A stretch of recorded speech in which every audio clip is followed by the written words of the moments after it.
Welcome to the Talladega Superspeedway, the first of these shootout events about to get underway here. Montoya in the 42 will be one of the drivers to lead them to the green, but Jamie McMurray, his teammate, is on the pole.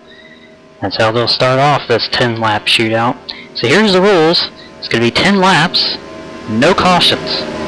And with the 3 and 4 wide racing we expect at least several incidences, and many of them more than likely will be very large. And despite how large these wrecks become, we go green from start to finish. Pace car lights are out. Pace car will now hit pit road. It'll be McMurray, Montoya, the front row as we go green. Field rounding their way through the tri-oval. And here they are, green flag here at Talladega.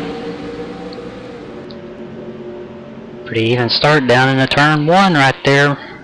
McMurray gets the big run.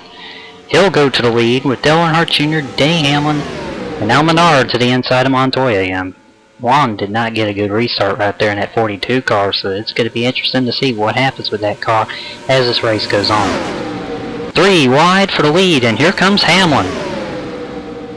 He'll go to the lead. He started up there in the 5th spot, and here he is already up front. It didn't take him long to get up there, but I tell you what, he won't stay there for long, as these guys are 4 wide behind them. As you go back to turn 1, Hamlin leads lap 1, followed by Menard, Biffle, Reagan, and Dale Earnhardt Jr.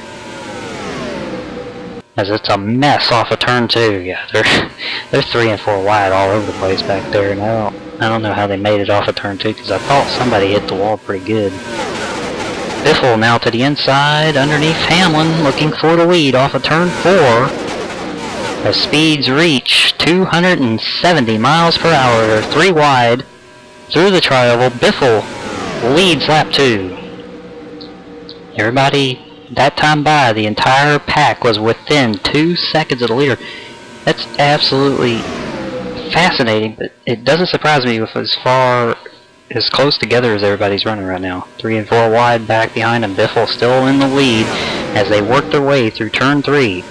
New car to the inside is Sam Hornish in the number 12 and Kyle Busch in the 18. They're working their way up there on the inside line too, so this is going to get pretty interesting, pretty dicey right here. Looks like at the line it was indeed Greg Biffle by 3/1000ths of a second over Sam Hornish. As we work lap 4, look like Travis Quaffle may have brushed the wall off of turn 2. Yeah, he definitely got the wall there and backed the field up just a little bit, but not enough to cause any type of incidents. As they're 3 wide again for the lead, here comes the 33 of Stephen Light looking for the lead down here on the inside. Still 3 by 3 wide. One car looks low. That's Casey Kane in the 5, and there they go. Crash at the start-finish line. Oh my gosh. That's a big crash. Oh, hard hits by several drivers. After that wreck, though, we stay with about a 7-car pack up at the front, while the majority of the field just got taken out in the big one. Yeah, that. And as we said, no replays, no wrecks, no cautions until the end of the race. Until they come to that finish line, it's green all the way, and we're not breaking away to the replays in case we miss something. So with that wreck, we're down to actually a 6-car pack is what the standings are currently showing. In that pack we have Clint Bowyer, Stephen Light, David Reagan, Sam Hornish, Greg Biffle, and Landon Gassel. That was pretty much the top 6 coming to the line. The next car is a good 4 seconds back with David Ruderman in the 10. And I tell you, that wreck piled up just about the entire field down there, and it didn't help. Oh, more contact. Biffle and Sam Hornish in the tri-oval as Michael Waltrip's 55 car was slow and off the pace from the big crash. Those leaders caught him in a hurry. Remember, we mentioned that they were doing about 270 miles an hour. He was only doing 220, so he got a good, speed differential there. Coming through turn 3, they're going to catch Montoya at the exit of the turn. Looks like they keep it clean, and now we're down to 3 cars in this lead draft after the Biffle and Hornish contact. They have kind of broken away from the rest of the field.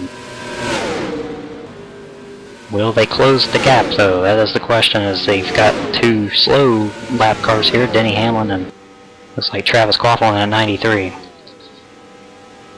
David Gilliland is actually in that car, not David Reagan. Reagan was involved in that wreck. Those paint schemes are the exact same for both of those cars, though. So, battle for the lead as they get held up by the lap cars. Will that give Biffle, Hornish, and Landon Castle the chance to close the gap? Here they come. 2 laps to go this time. Gilliland leads the lap over over the rest of the field. We said Hamlin, but it was indeed Clint Boyer who was second, with Stephen Light in third. Down the back straightaway, as that field is what's left of it anyway, gets broken up a little bit more. Still a 3-car breakaway, but a little bit of a different outlook as Boyer and Castle move into the 2nd and 3rd spots, with Gilliland as the leader still. As they'll come to the white flag, this time 1 lap to go. Here from Talladega, Gilliland, Boyer, and Castle are the 3.